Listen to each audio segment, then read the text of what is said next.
right, let's dive into this problem of time in physics. What's the core issue here, based on what we've got? Yeah, it's like the word time can mean so many things, Like we've got time how we feel it passing by, and then you've got time as like physics sees it, especially in Einstein's relativity stuff. And those two don't really always agree. It's like day to day, time feels pretty simple, like tick-tock, clock's moving, no big deal. But then general relativity comes in and says, nope, not so fast. General relativity like totally changed how we think about time. It says time and space are all connected in this four-dimensional fabric. It's called space-time. And here's the wild part. Mass and energy actually warp this fabric. It's called gravitational time dilation. So time can actually speed up or slow down. Time runs slower in places with stronger gravity. Like a clock here on Earth will tick a tiny bit slower than a clock up in space on a satellite. And this isn't just some theory, it's been proven. GPS wouldn't even work if we didn't take this time dilation thing into account. Makes you realize how much we just assume about time in our daily lives. But if time is relative like this, how does that work with our experience of time? With consciousness? That is the million-dollar question. And it gets right at the heart of this problem of time. Can physics even fully explain consciousness? Some physicists think classical physics can't quite capture that whole picture of consciousness, how it all fits together. They think quantum mechanics might have something to do with it. Oh, so like quantum mind theories. I've heard of that Penrose and Hammer theory, OR. Yeah. They say consciousness comes from quantum stuff happening inside neurons. Right. OR is one of the more popular quantum mind theories, but it's still very much up for debate. A lot of physicists and neuroscientists aren't sold on the whole quantum consciousness thing. So there's a lot of unknowns when it comes to this quantum and consciousness connection. There are even experiments, like one in 2022 led by Catalina Cristianu, that directly challenged the whole quantum consciousness idea. So it's still wide open, a lot to figure out. It really makes you think, where do you fall on this? Honestly, I'm already having trouble wrapping my head around all of this. It's like we're looking at a whole different reality, where everything we think we know about time is flipped on its head. I think you're spot on there. And the problem of time doesn't end there. We also have to think about how our own perception affects how we experience time. But doesn't that mean our perception of time is just an illusion? How can we be sure of anything if time itself is so subjective? Philosophers have been arguing about this for centuries. We don't just passively receive information about time. It's shaped by what we learn, our memories, our expectations, even what we're paying attention to. Think about it this way. Our brains are constantly taking in a ton of sensory data and filtering it all. Part of that process involves building our perception of time. So it's not just that time flies when you're having fun, but our brains are actually making time feel like it's flying based on what we're focusing on, what memories pop up and things like that. Exactly. Our brains are like these crazy, complex timekeeping machines, and they're affected by all sorts of things. It's this interplay between objective time and our subjective experience that makes the problem of time so fascinating. And it really highlights how intertwined time and perception are. Which brings us to another fascinating aspect of this whole problem of time, the philosophy of it all. Philosophers have been grappling with the nature of time for centuries. Is it linear? Is it cyclical? Or is it something else entirely? And how does our idea of time affect how we see ourselves and the universe? It feels like everything is pointing to this big question, what is time? It seems to change depending on whether we're looking at it through physics or consciousness or philosophy. There's not just one answer. It's a challenge with many sides. And honestly, physics can't answer it alone. We need to bring in ideas from physics, neuroscience, philosophy, maybe even art and literature to get a more complete picture. Speaking of bringing things together, reminds me of that Alan Turing question. Can machines think? The sources mention this when talking about artificial consciousness. So if we can build a machine that actually experiences time like we do, would that mean it's conscious? That's a great connection. Turing came up with the Turing test as a way to judge machine intelligence. Basically, if a machine can talk so well that you can't tell it's not human, it passes the test. But passing the test doesn't automatically mean consciousness, right? Yeah.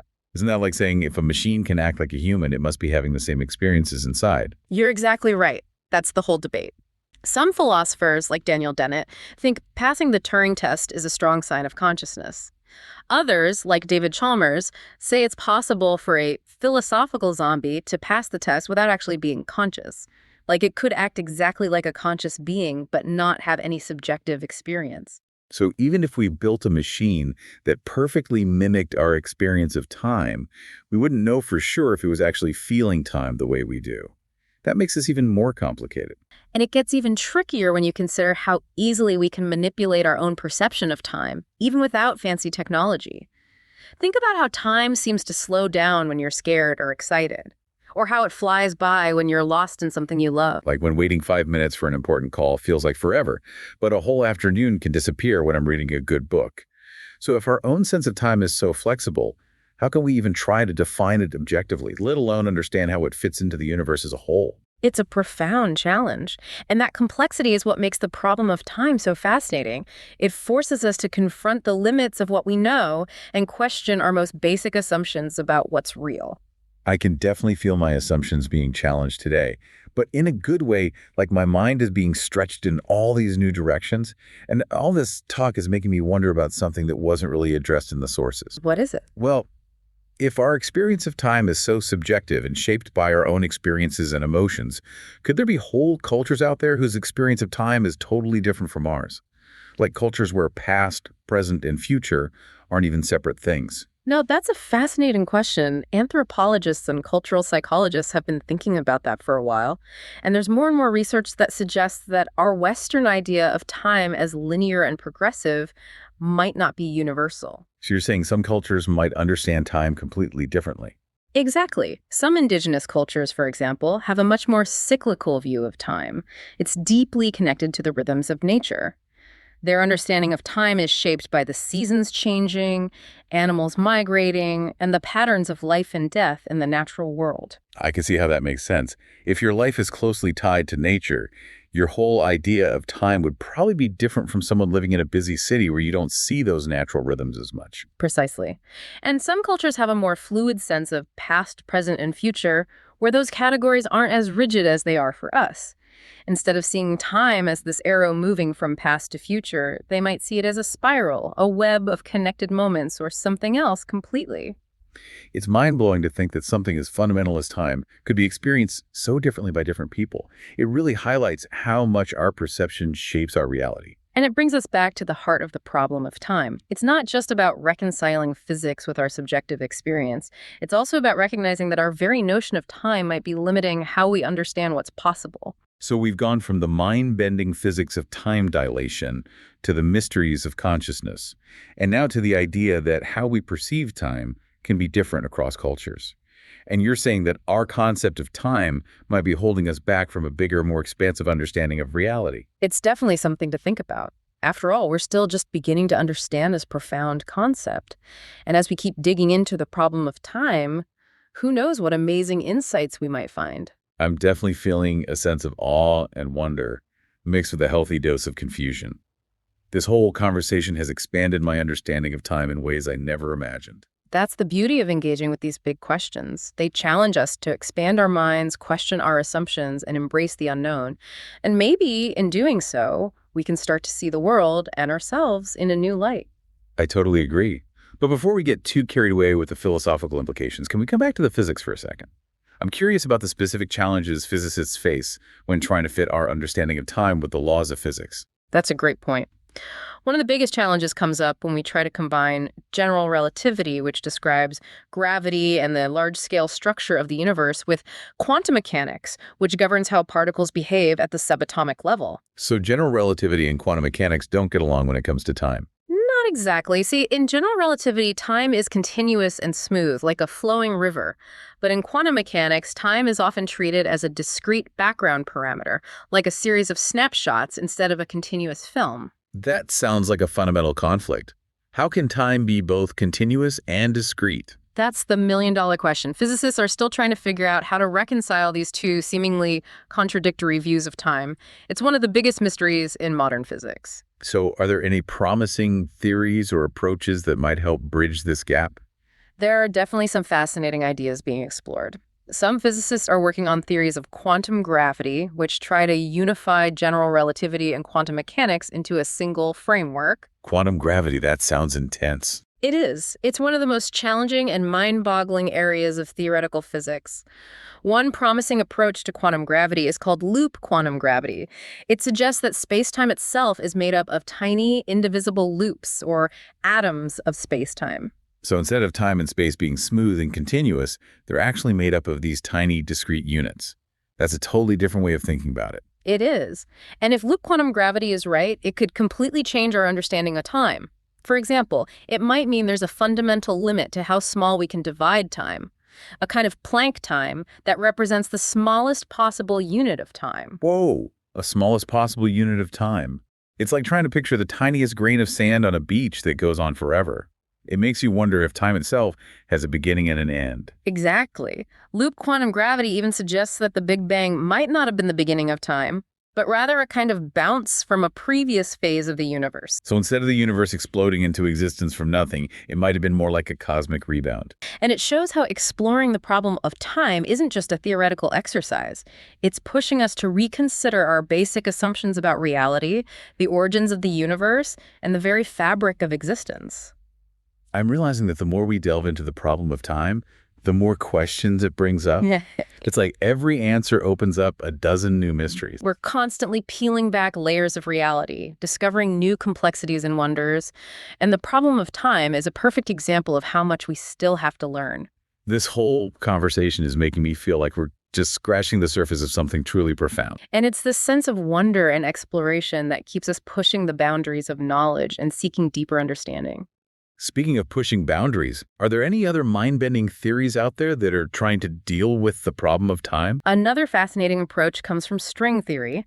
String theory says that the fundamental building blocks of the universe aren't point-like particles, but tiny, vibrating strings. How does that change how we understand time? Well, one interesting thing about string theory is that it suggests there are extra spatial dimensions beyond the three we experience every day. Extra dimensions, you mean like up, down, left, right, forward, back, and then Right. what? It's hard to visualize, but that's the idea. These extra dimensions are thought to be curled up or compactified at incredibly small scales.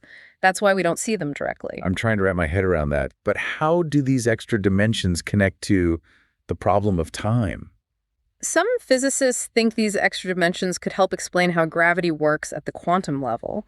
And since gravity is so closely linked to time, as we've talked about, understanding how gravity acts in the quantum realm could give us new insights into the nature of time itself. So these extra dimensions might be the key to unlocking some of the mysteries surrounding time. And it highlights how the problem of time is pushing physicists to consider totally new ideas and explore uncharted territories in theoretical physics. It's amazing to think that exploring time is leading us to consider things like extra dimensions and the very fabric of reality. It's really hit me that it's not just some abstract scientific or philosophical thing.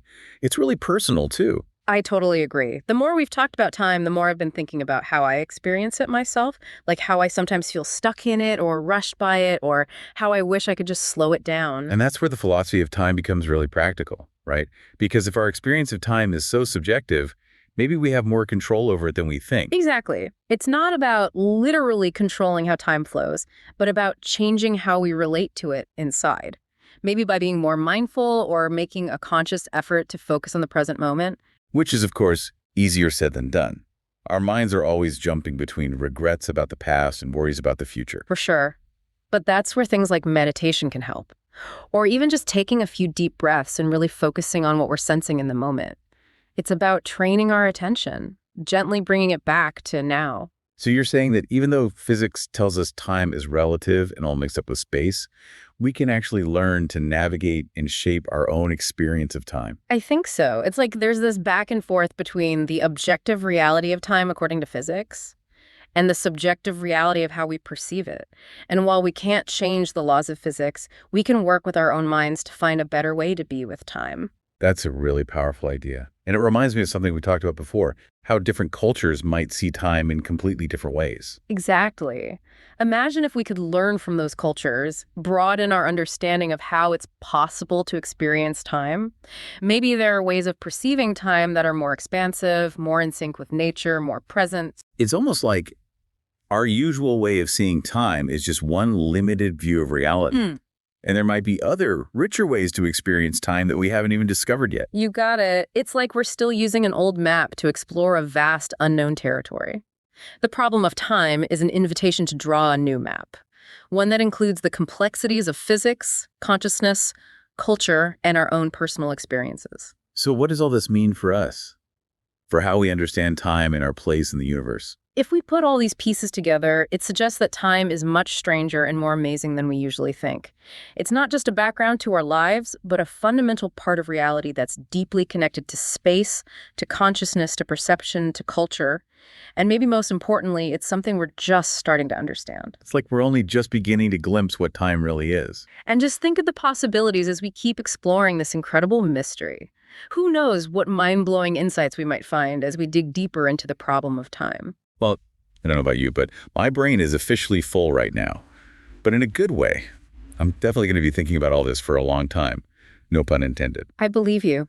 And I think that's the biggest takeaway from all of this. The problem of time isn't something you just solve in one go. It's a question to live with, to explore, to wrestle with throughout your life. And who knows, maybe grappling with these big questions about time will help us experience it more fully, more consciously, more gratefully. Maybe that's the real gift of the problem of time. It reminds us that time is precious and every moment is a gift to be savored. That's beautiful. I think that captures perfectly what we've been talking about. Time is a mystery, a challenge, a gift. And it's up to us to decide how we'll engage with it, how we'll shape our own experience of time, and how we'll let time shape us. Well said. And on that note, I think we've reached the end of our deep dive for today. But I have a feeling this conversation will keep going in my mind. I agree. The problem of time is something that will keep unfolding as we journey through our own lives, and as humanity continues to explore the vast mysteries of the universe. So as we wrap up this deep dive, what's one thing you hope our listeners will take away from all this? I'd say this. Time is much more than just what a clock tells you. It's a vast and mysterious dimension that influences everything we experience. Embrace the mystery, explore how you relate to time, and see what happens. Wonderful. And until our next deep dive, may you find wonder and meaning in every moment. Thanks for joining us. It's been my pleasure.